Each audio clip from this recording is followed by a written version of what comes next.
This is not a story of a love that strikes like lightning, but of a love that grows like a deeply rooted tree in the quiet soil of a shared home. It is a story for anyone who believes that true intimacy is found in a hand that mends a frayed cuff, a voice that asks before it takes, and the simple, sacred promise of a second mug of coffee set on the table each morning. It is a testament to the fact that a home is not built with wood and nails, but with trust, tenderness, and two lives choosing to intertwine. Caleb Thorne's world was circumscribed by the neat lines of his fences and the predictable arc of the sun. His days on the sprawling, empty ranch were a litany of orderly routines: rise at dawn, draw water, mend the section of fence the wind had worried loose, check the livestock, and eat a solitary meal at the head of a table built for 8. The silence in his house was a living thing, a fine layer of dust that settled on the unused chairs and the cold side of his bed. He was young, too young, the old-timers in town said, to carry the weight of such a large inheritance, and the loneliness of it was a constant, dull ache in his chest. He was a capable man, his hands competent and sure whether he was calming a nervous horse or setting a new post. But competence couldn't fill the echoing quiet. The mail-order bride arrangement had been a practical decision, a transaction meant to bring a partner to this land, a woman to help build a future and fill the hollow spaces. The letters in the small, faded photograph he'd received promised a woman named Elara, young and strong, with a hopeful smile. He waited on the station platform, the hiss of the approaching train a prelude to the beginning of his life, his hands clean, his heart a tight, anxious knot. He was a man who spoke little but listened closely, and he was ready to listen to the sound of another person's breath in his silent home. The woman who descended from the train carried herself with the same name, but she was not the woman from the photograph. Or rather, she was, but 20 years had passed since the likeness was captured. The woman who stood before him, her back straight and her gaze steady, had hair the color of spun silver braided neatly at her nape, and her face was a map of a life already lived, etched with lines of resilience and sorrow he could not begin to guess at. She was, he reckoned with a jolt, nearly twice his age. Elara met his stunned silence with a quiet dignity that was more unnerving than any outburst. "There appears to have been a misunderstanding, Mr. Thorne," she said, her voice calm and even, though he saw the tight grip she had on her worn valise. It was clear the matchmaking agency had used an old photograph, a cruel deception for them both. The practical arrangement he had banked his future on had just collapsed into a pile of dust and awkwardness on the windy platform. All his carefully laid plans evaporated. He could see the pitying glances from the station master, the whispers already starting. He was an honorable man, raised to a moral code as unyielding as the bedrock beneath his land. He could not, would not, abandon her here. He cleared his throat, the sound rough. "Ma'am," he said, the word feeling inadequate, "the sun will be setting soon. My ranch is a good ride from here. You will stay the night. We can sort this out in the morning." It was not the greeting he had rehearsed, not the start of a marriage, but an offer of shelter. It was the only thing he could think to do. Her shoulders, which had been rigid with tension, relaxed by a fraction. "Thank you, Mr. Thorne," she said. As he led her to the wagon, the gulf of age and expectation between them felt as wide and unforgiving as the prairie itself. The warmth he had hoped for had arrived as a flicker of shared predicament, a different kind of heat altogether. The ride to the ranch was steeped in a thick, uncomfortable silence. Caleb was acutely aware of the space between them on the wagon bench, of the way Elara held herself perfectly still, as if bracing against the lurch and sway of the wheels.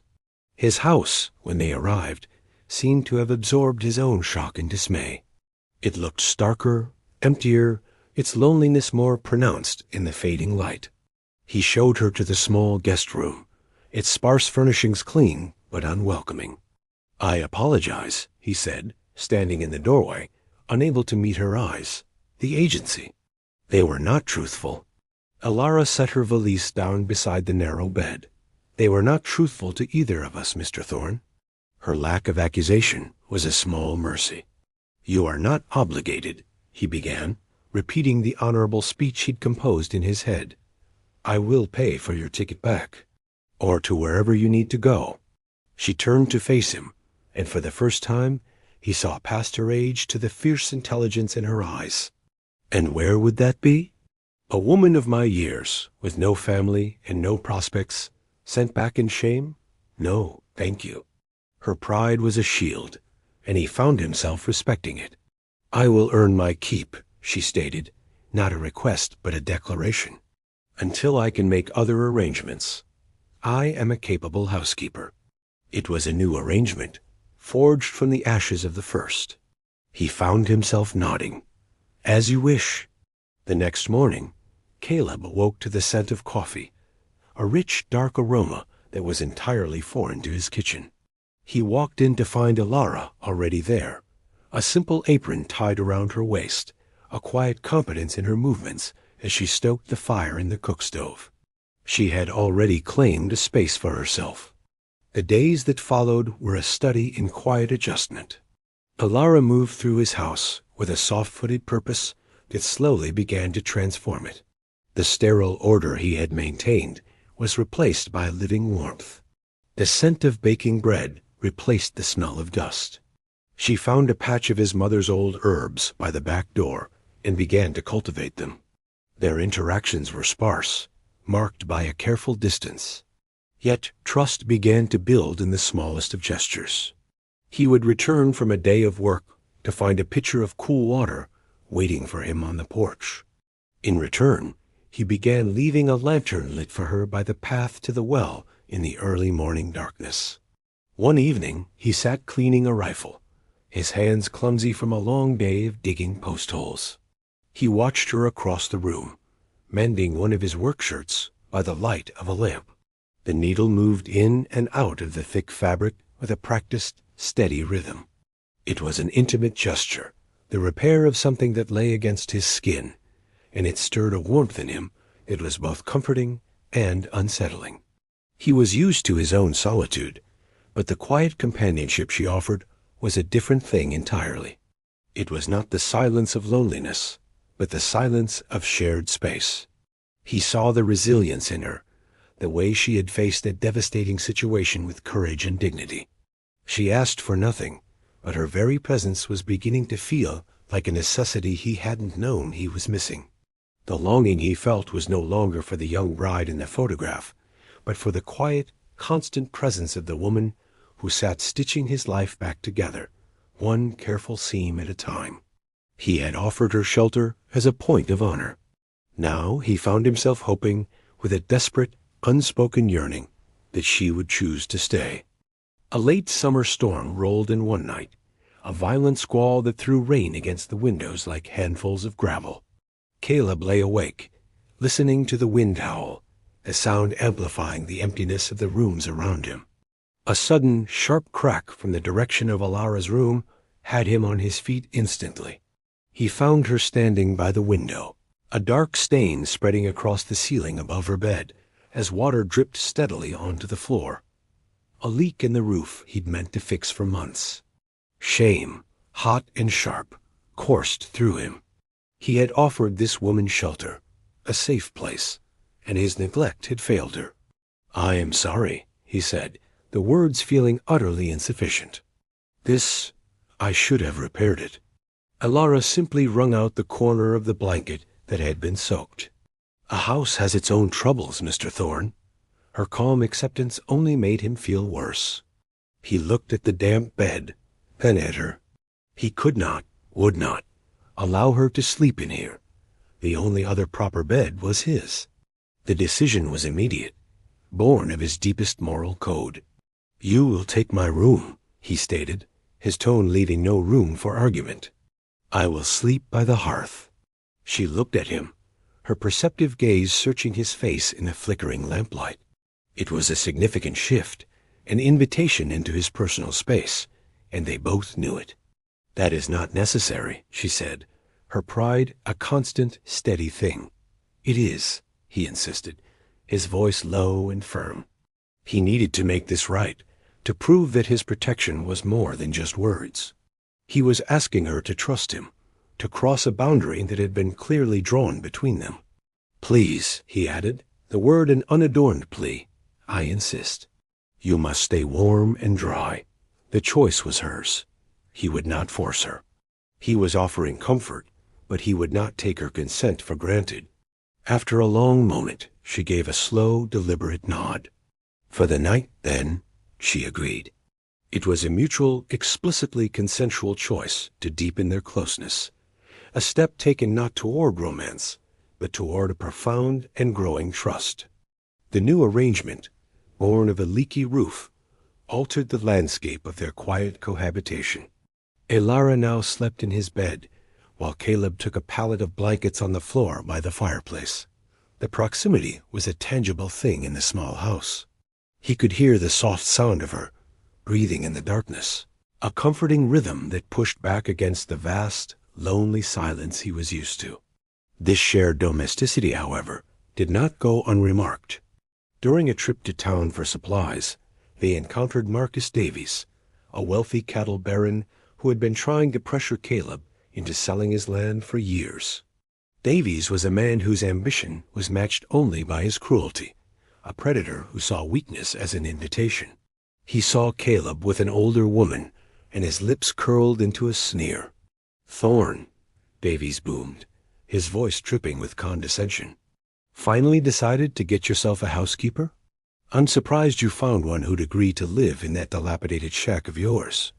Or is she something more?" He eyed Elara with a look that was both dismissive and invasive, his gaze cataloging her age as a deficiency. The social pressure was a physical force, pressing in on them. Caleb felt a protective rage rise in him, cold and sharp. He stepped slightly in front of Elara, a subtle but clear motion. "Mrs. Elara is a guest in my home," Caleb said, his voice dangerously quiet. Davies laughed. "A guest? A man your age needs a wife, Thorne. A young one to give you sons and secure your legacy. Not a charity case." The insult was a deliberate, public emasculation designed to shame him and isolate Elara. Elara's chin lifted, her back ramrod straight. "Mr. Thorne's hospitality is a measure of his character, Mr. Davies," she said, her voice clear and steady, cutting through the man's bluster. "Something you clearly know nothing about." Her defensive hymn was a shock, a quiet declaration of alliance. The encounter left a bitter taste in their mouths, and the wagon ride home was thick with a new kind of tension. The world had intruded on their sanctuary, testing the fragile bond between them and forcing them to stand together. That evening, the confrontation with Davies lingered in the air between them. The lamp on the kitchen table cast long shadows, creating an intimate circle of light in the otherwise dark room.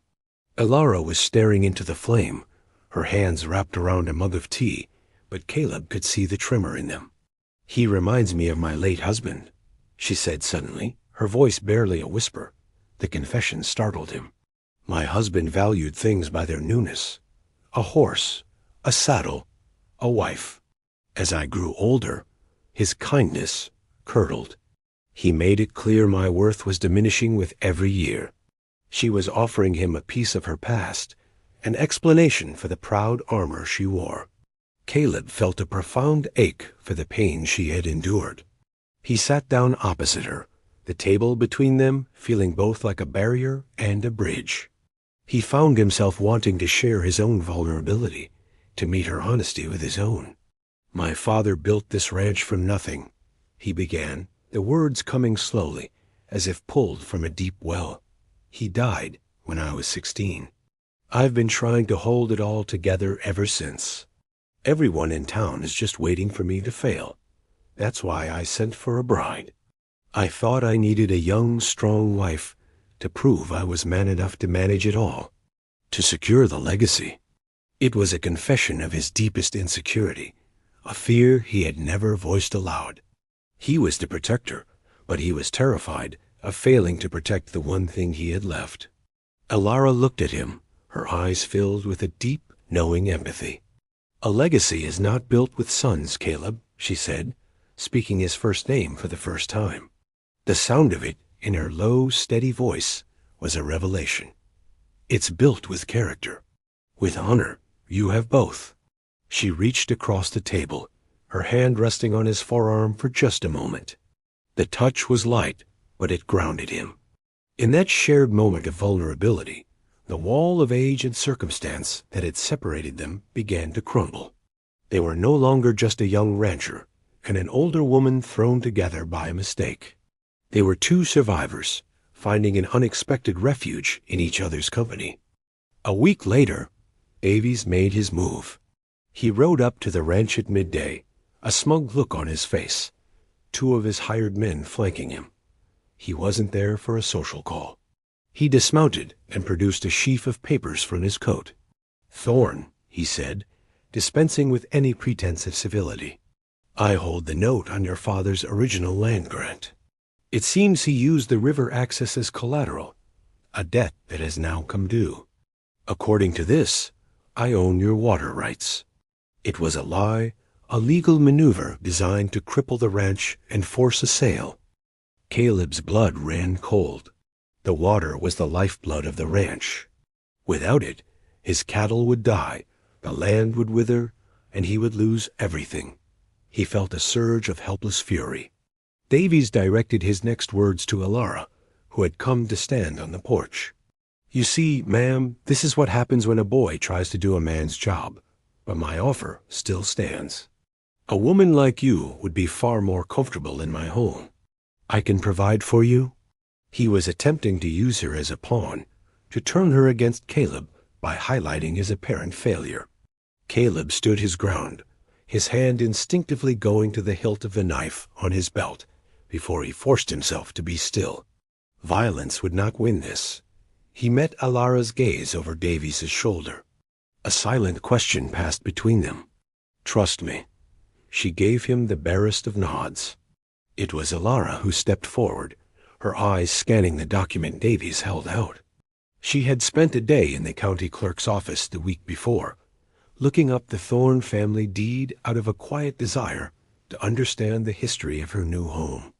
"This paper is dated last Tuesday," she said, her voice even. "But the county stamp is from a magistrate who retired 2 months ago. I saw his final signed document myself. It's a forgery." Her perception was the weapon they needed. Her intelligence, her quiet diligence, had disarmed him completely. Davies's face contorted with rage. He had underestimated her, dismissed her as old and irrelevant. He had been outmaneuvered not by a show of force, but by a show of intellect.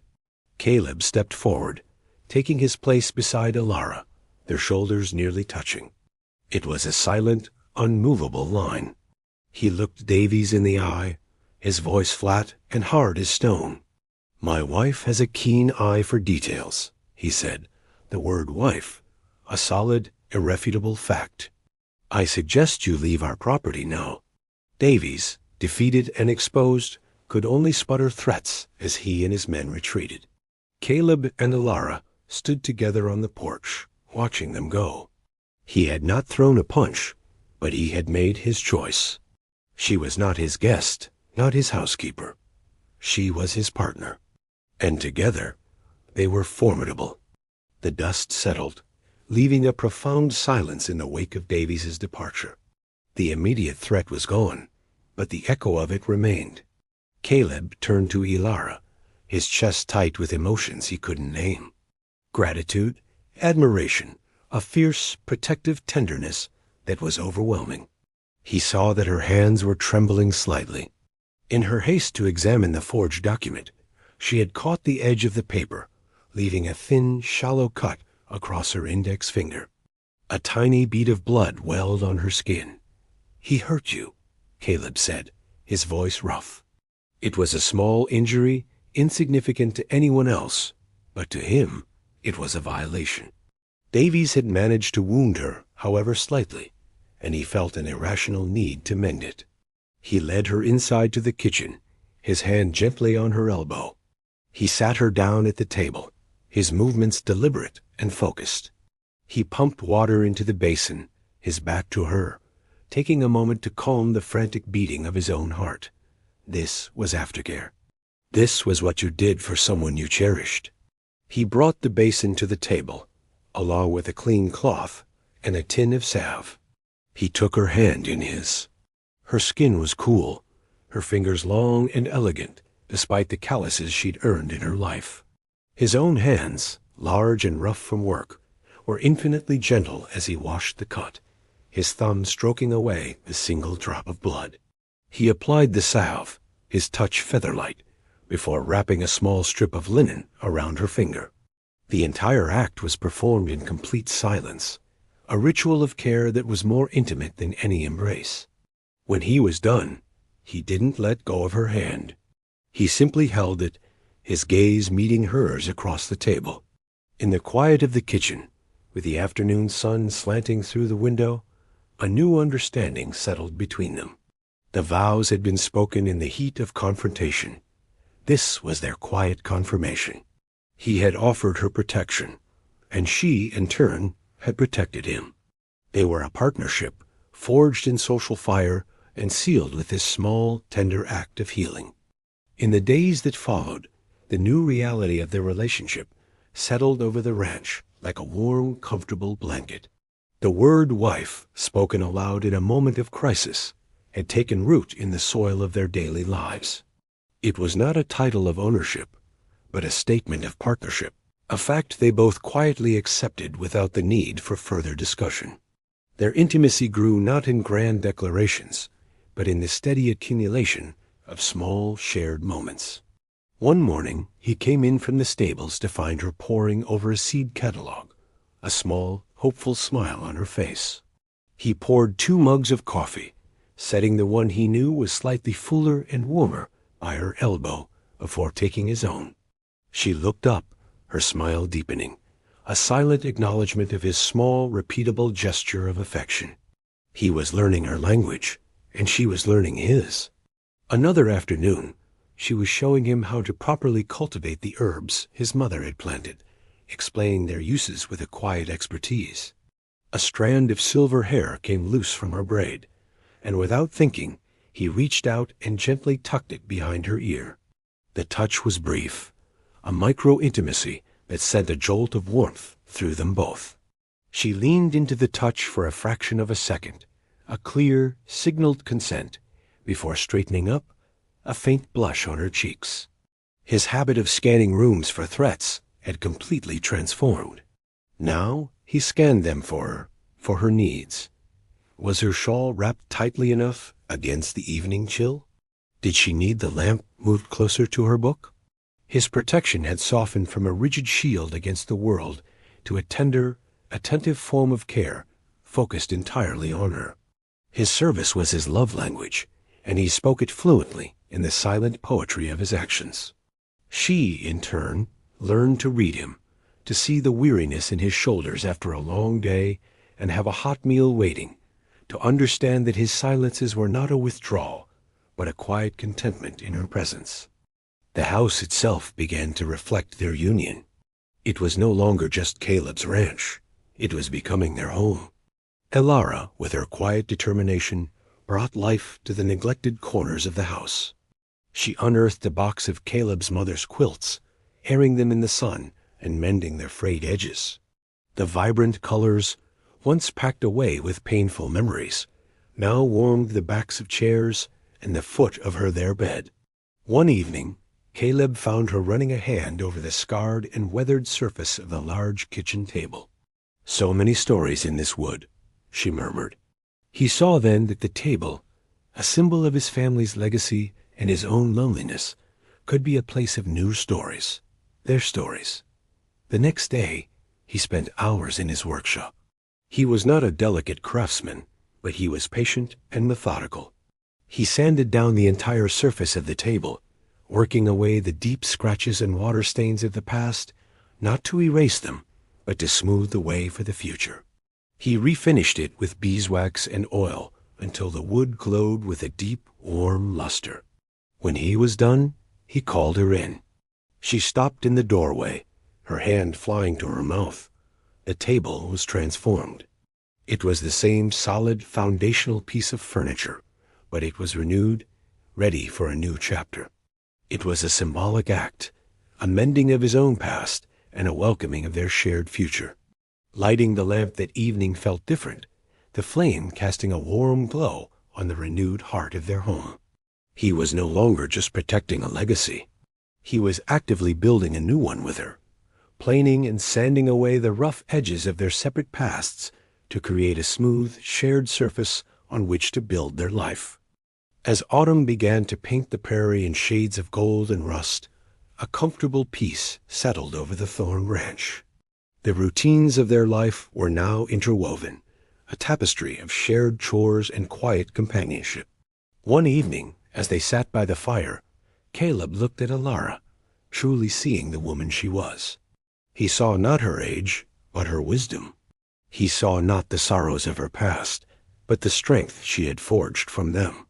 He saw the woman who had faced down his enemy with courage, who had healed his home with her quiet care, and who had, against all odds, captured his stoic, lonely heart. He had been holding something in his hand, and now he opened it. It was a simple, flat river stone, polished smooth by years in the water. He had found it by the creek that morning, its surface a perfect, uninterrupted gray. He held it out to her. "For you," he said, his voice low. "For your garden." She had started a small plot, and he'd seen her using rocks to mark the rows. She took the stone from him, its weight solid and comforting in her palm. It was a simple token, a piece of his land, of his world, offered to her. It was a symbol of their love, not fragile or flashy, but solid, grounded, and shaped by time into something beautiful and enduring. She closed her hand around it, her fingers curling over the smooth surface. "Caleb," she said, and his name was a promise. He reached out, his hand covering hers, the stone a warm, solid presence between their palms. "Stay," he said.